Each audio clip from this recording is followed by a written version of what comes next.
Hello, my dear friends. Welcome back to our YouTube channel, Yogi engineering hub. तो अब हम एक नई सीरीज शुरू करने जा रहे हैं। इस सीरीज में हम कंप्यूटर फंडामेंटल्स की बात करेंगे। हमारा पूरा यकीन है कि आपको ये वीडियो पसंद आएगी और कंप्यूटर के बारे में बहुत कुछ सीखने को मिलेगा। तो बिना टाइम गवाए शुरू करते हैं इस सीरीज का पहला लेक्चर। आइए शुरू करते हैं।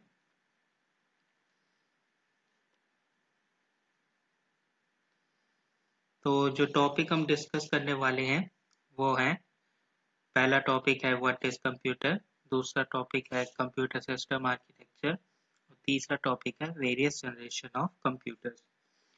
तो चलिए स्टार्ट करते हैं पहले टॉपिक के साथ, व्हाट इज कंप्यूटर। तो इसमें पूछा जा रहा है कि कंप्यूटर चीज क्या है। तो computer is an electronic device which gets the input from the user, process it and give the output according to the user requirement. तो कंप्यूटर एक इलेक्ट्रॉनिक डिवाइस है जो गेट करती है इनपुट यूजर से और उसको प्रोसेस करती है और हमें आउटपुट देती है हमारे रिक्वायरमेंट के अकॉर्डिंग। तो बेसिकली ये है कंप्यूटर। तो नेक्स्ट टॉपिक जो हम डिस्कस करने वाले हैं वो है कंप्यूटर सिस्टम आर्किटेक्चर। तो computer system architecture consist of input unit, output unit, storage unit, arithmetic logic unit, control unit etcetera. Computer system architecture में हमारे पास input unit, output unit, storage unit, arithmetic logical unit और control unit etcetera होते हैं। एक diagram से आपको पता चलेगा जो कि नेक्स्ट स्लाइड में है। तो ये डायग्राम देखिए, इसमें इनपुट कैसे जा रहा है और आउटपुट कैसे जा रहा है और ये बीच में ये सारे कंपोनेंट्स है, जैसे input unit, arithmetic logic unit, storage unit, control unit and the output unit. तो चलिए डिस्कस करते हैं वन बाय वन। पहले डिस्कस करते हैं कि ये जो फ्लो है डायग्राम का वो कैसे है। The input data travels from input unit to ALU unit. Similarly, the computer data travels from ALU to output unit. The data constantly move from a storage unit to ALU and back again. The control unit control all the other unit as well as their data. इसमें कह रहा है कि जो input data है वो travel करता है input unit से ALU में। Similarly, जो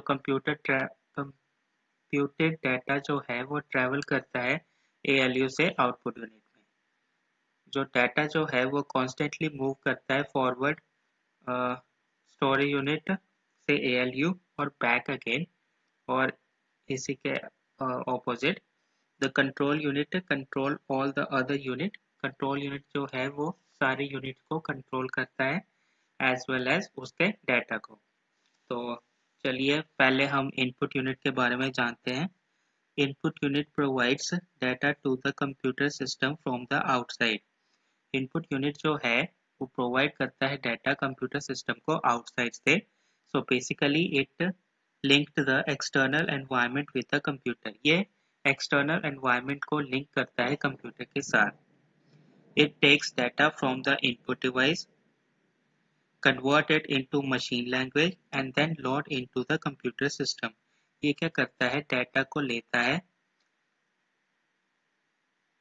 फ्रॉम इनपुट डिवाइस से, उसको कन्वर्ट करता है मशीन लैंग्वेज से और देन लोड करता है उसको कंप्यूटर सिस्टम में।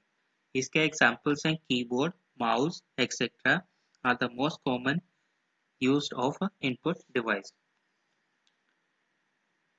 नेक्स्ट यूनिट जो हम डिस्कस करने वाले हैं वो है output unit. Output unit provide the result of computer process to the user. Therefore, it links the computer with the external environment. Most of the output data in the form of audio or video. The different output devices are monitor, printer, speaker, headphone, etc. तो output unit क्या है, वो provide करता है result computer process जो user को मिलना चाहिए। मतलब कि ये लिंक करता है कंप्यूटर को विद द एक्सटर्नल एनवायरनमेंट के साथ। Most of the output data, जो आउटपुट डाटा जो है वो ऑडियो की फॉर्म में होता है या वीडियो की फॉर्म में होता है। डिफरेंट आउटपुट डिवाइसेस जो हैं हमारे पास, वो मॉनिटर, प्रिंटर, स्पीकर और हेडफोन एक्सेट्रा हो सकते हैं। नेक्स्ट यूनिट जो हम डिस्कस करने वाले हैं वो है storage unit. Storage unit contains many computer components that are used to store data. Basically storage unit जो है उसमें काफ़ी सारे कंपोनेंट्स होते हैं जो डाटा को स्टोर करने के लिए काम आते हैं। It is traditionally divided into primary storage and secondary storage. ये प्राइमरी स्टोरेज और सेकेंडरी स्टोरेज में डिवाइड होता है। Primary storage is also known as main memory. Primary storage को हम मेन मेमोरी भी कहते हैं। And is the memory directly accessed by the CPU, और ये एक ऐसी मेमोरी है जो डायरेक्टली एक्सेस करता है सीपीयू। सेकेंडरी और external storage is not directly accessible by the computer। Secondary जो है, जो एक्सटर्नल स्टोरेज है, वो डायरेक्टली एक्सेस नहीं कर सकता CPU. The data from the secondary storage needs to be brought into the primary storage। Data जो है वो सेकेंडरी स्टोरेज से हमें प्राइमरी स्टोरेज में लाना पड़ता है before the CPU can use it, CPU के यूज करने से पहले। Secondary storage contain a large amount of data permanently. Secondary storage में काफी लार्ज अमाउंट ऑफ डाटा होता है परमानेंटली। नेक्स्ट यूनिट जो हम बात करने वाले हैं वो है arithmetic logic unit. All the calculations related to the computer system are performed by the arithmetic logical unit। जो सारी कैलकुलेशंस है वो जो कंप्यूटर सिस्टम करता है वो अरिथमेटिक लॉजिक यूनिट ही परफॉर्म करता है। It can perform operations like addition, subtraction, multiplication और डिवीजन एक्सेट्रा। ये एडिशन, सब्ट्रैक्शन, मल्टीप्लिकेशन और डिवीजन को परफॉर्म करता है। The control unit transfer data from a storage unit to arithmetic logic unit. Control unit transfer करता है data storage unit से arithmetic logic unit में when calculations need to be perform, जब calculations को होना होता है। The arithmetic logic unit and the control unit together form the central processing unit. जो अरिथमेटिक लॉजिक यूनिट और कंट्रोल यूनिट एक साथ मिल जाते हैं तो ये सेंट्रल प्रोसेसिंग यूनिट बनाते हैं। नेक्स्ट यूनिट जो हम देखने वाले हैं वो है control unit. This unit control all the other unit of computer system and so is known as the central nervous system. ये यूनिट सारे यूनिट्स को कंप्यूटर सिस्टम के कंट्रोल करता है, इसीलिए हम इसे सेंट्रल नर्वस सिस्टम भी कहते हैं।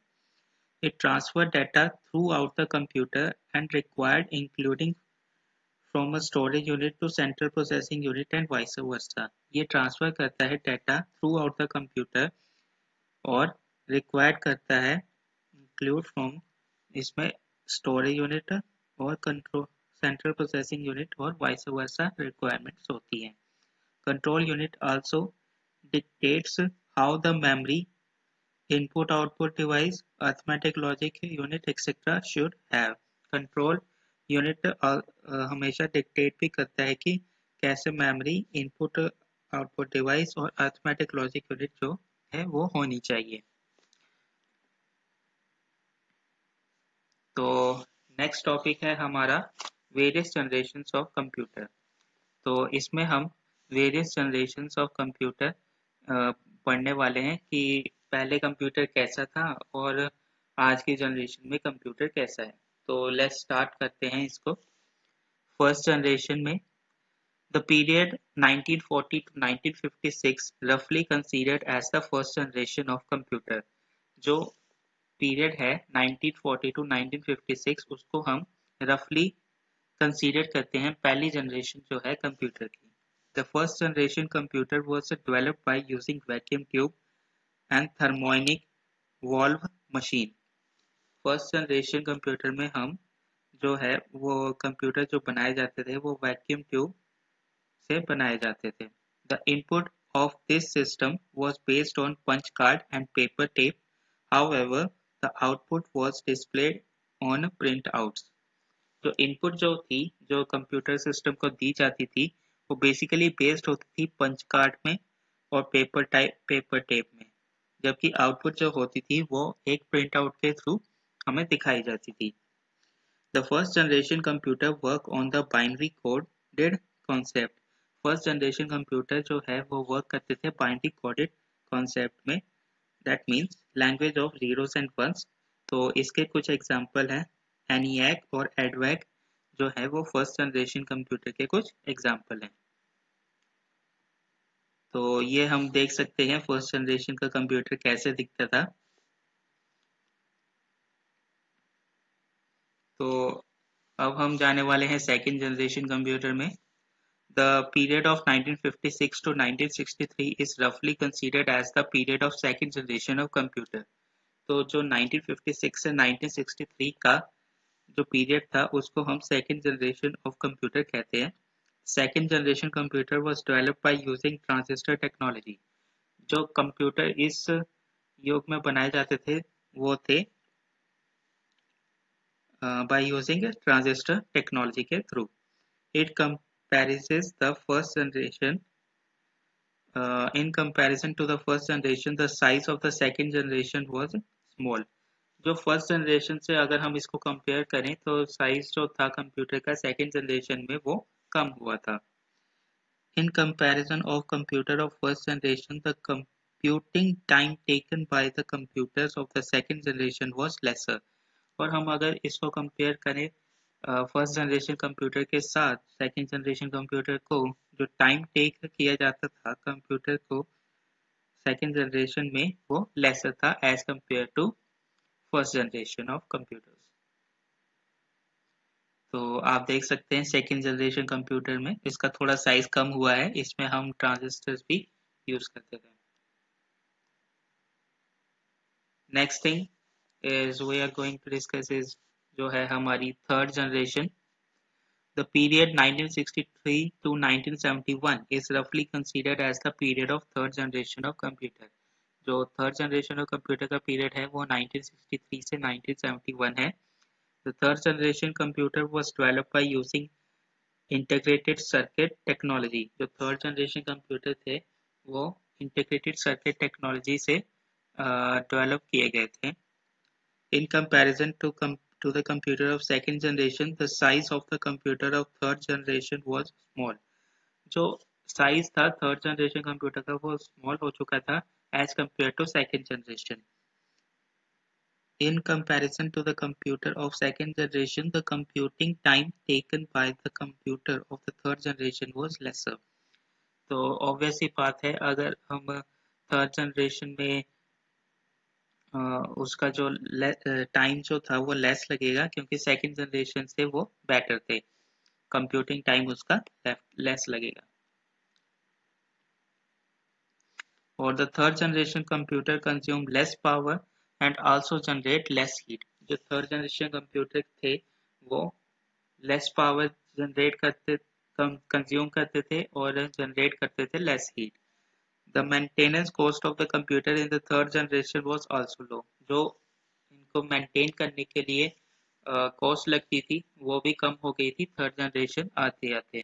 The computer system of the computer system of the computers of third generation was easier for commercial use. जो अब हम इसको कॉमर्शियल यूज के लिए भी यूज कर सकते थे कंप्यूटर सिस्टम को.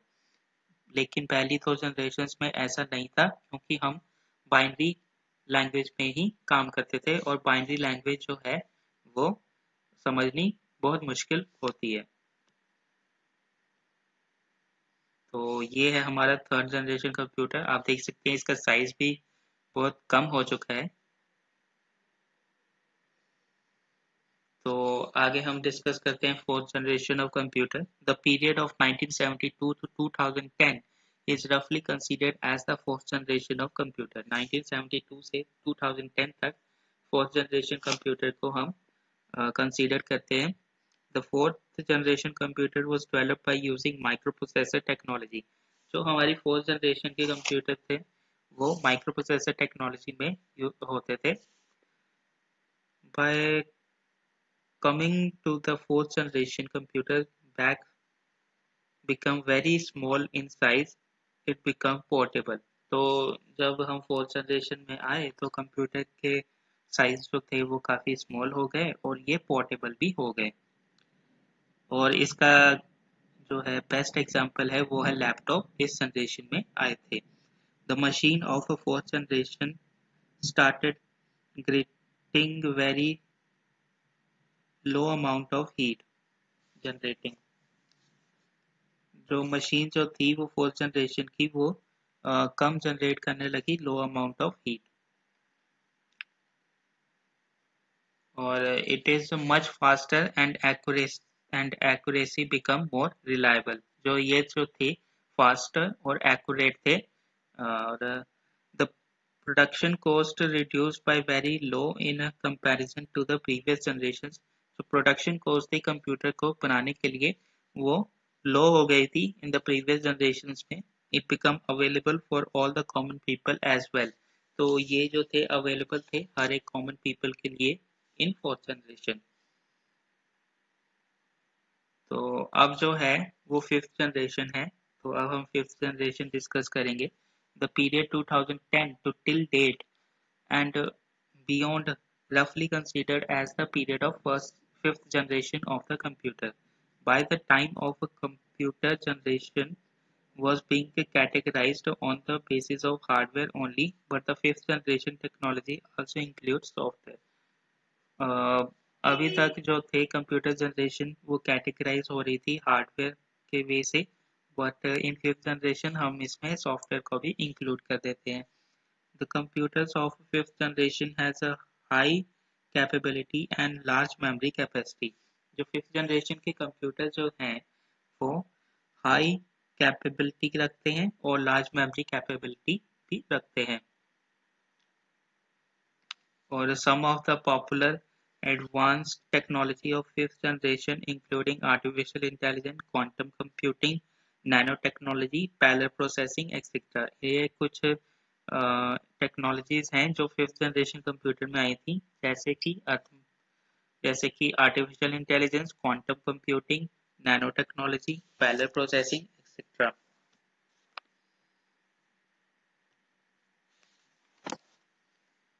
तो दोस्तों आज के इस लेक्चर फिलहाल यहीं पे ख़त्म होता है। तो दोस्तों हम दूसरा लेक्चर लेके काफ़ी जल्दी हाजिर होंगे। तब तक के लिए थैंक यू। और हाँ, वीडियो अच्छी लगे तो वीडियो को लाइक और चैनल को सब्सक्राइब ज़रूर करना और अपने दोस्तों के साथ भी शेयर करना। तब तक के लिए गुड बाय फ्रेंड्स।